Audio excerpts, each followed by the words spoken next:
Vamos voltar aqui um pouquinho para a política brasileira e para toda essa discussão no STF, quem vai ficar com a vaga da ministra Rosa Weber. Agora eu vou dar um pouquinho de bastidor para vocês. O advogado-geral da União, Jorge Messias, um dos cotados para o cargo, vai ser homenageado em um jantar no próximo dia 15 de setembro pelo movimento organizado, pelo Movimento dos Trabalhadores Sem Terra, o MST, e pelo grupo Prerrogativas, que é um grupo de advogados mais ligados à esquerda.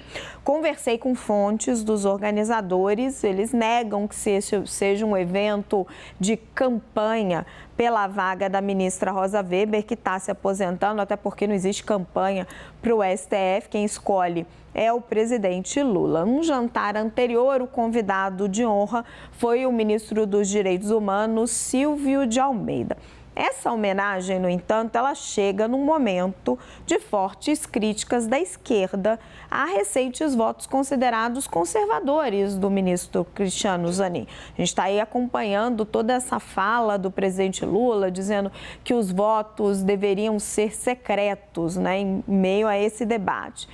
E um jantar como esse pode ajudar Messias a aplainar críticas nesse campo ideológico que está cobrando do presidente Lula a indicação de uma mulher negra para a vaga de Rosa Weber.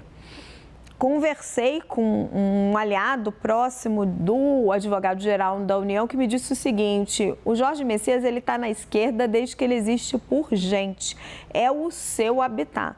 Está se referindo a essa vinculação histórica do Jorge Messias com o petismo, né? Ele começou a carreira como assessor do Jacques Wagner, depois trabalhou com a presidente Dilma Rousseff.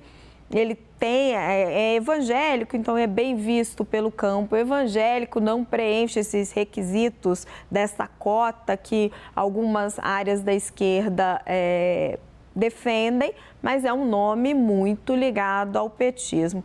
Os outros nomes cotados para o Supremo são o ministro da Justiça, Flávio Dino, e o ministro do Tribunal de Contas da União, Bruno Dantas. Vamos fazer uma rodazinha de análise aqui? Thaís Arbex e Uripita. Thaís, o engraçado, porque quando começou a surgir essa informação a homenagem do MST para o Jorge Messias e também do Prerrogativas, algumas pessoas disseram, não, estão tentando queimar o Messias, associar a imagem dele ao MST, mas na verdade, nesse momento em que está tanta cobrança da esquerda em cima do Lula para indicar um nome mais progressista, eu acho que na verdade até ajuda o pleito do Jorge Messias ou não. Raquel, eu acho que talvez seja o timing, porque a gente está falando de um processo de escolha que, em tese, não tem campanha. Então, quando se coloca algo tão público assim, um jantar em que circula convite na internet, circula a venda de convite na internet, fica muito escancarado o apoio a determinada pessoa. E o que a gente sabe é que esses apoios, essa corrida, ela é muito mais de bastidor do que é feita a público. Até porque a gente tem uma questão bastante prática, até falava disso ontem, que é o fato de que a ministra Rosa Weber ainda está na cadeira. E mais do que isso, ela é a atual presidente da Corte, do Supremo Tribunal Federal. Esse movimento tão explícito acaba soando até como um desrespeito ali ao ministro em questão, e no caso, a ministra Rosa Weber.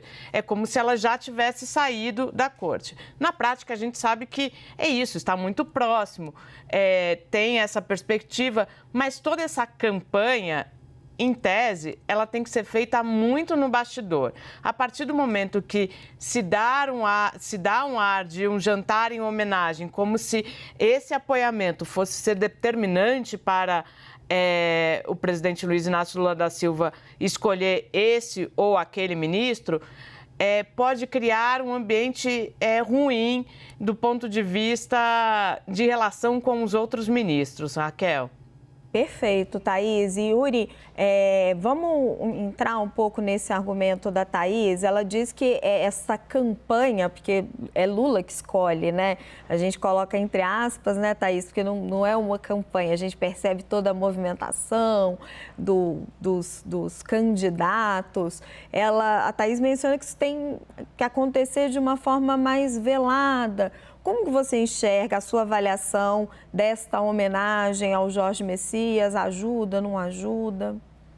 A grande questão é que, seja qual for o escolhido, quem faz campanha por um lado ou por outro tem que tomar o cuidado de não ter tomado a posição errada, entre aspas, né? De apoiar o nome que acaba não sendo escolhido e depois, poxa, eu não estava com aquele que chegou a ser um dos 11 ministros do Supremo Tribunal Federal. E a gente percebe isso muito, esse cuidado, embora haja essa preferência de setores do PT, por exemplo, por Jorge Messias, pela conexão dele histórica com o partido, ele ter atuado em governos do PT, etc., mas há um cuidado de dirigentes mais experientes de, por exemplo, se um setor do PT está apoiando Jorge Messias, por outro lado, não faltaram dirigentes do PT, por exemplo, na semana passada, no lançamento do livro do presidente do Tribunal de Contas da União, Bruno Dantas, que também é um dos nomes que está colocado. Da mesma forma, ninguém vai ser explícito se, eventualmente, o ministro da Justiça, Flávio Dino, for o nome que vier a ser indicado.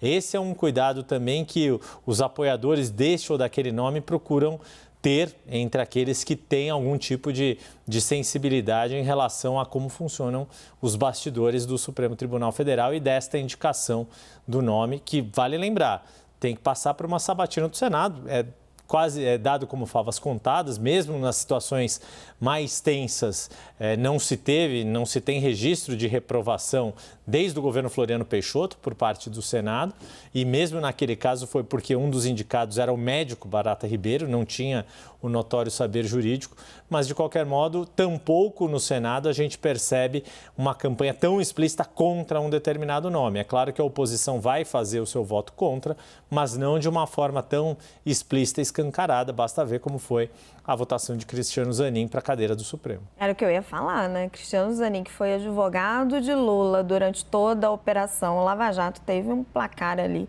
expressivo de aprovação no Senado. Yuri, Thaís, muitíssimo obrigada.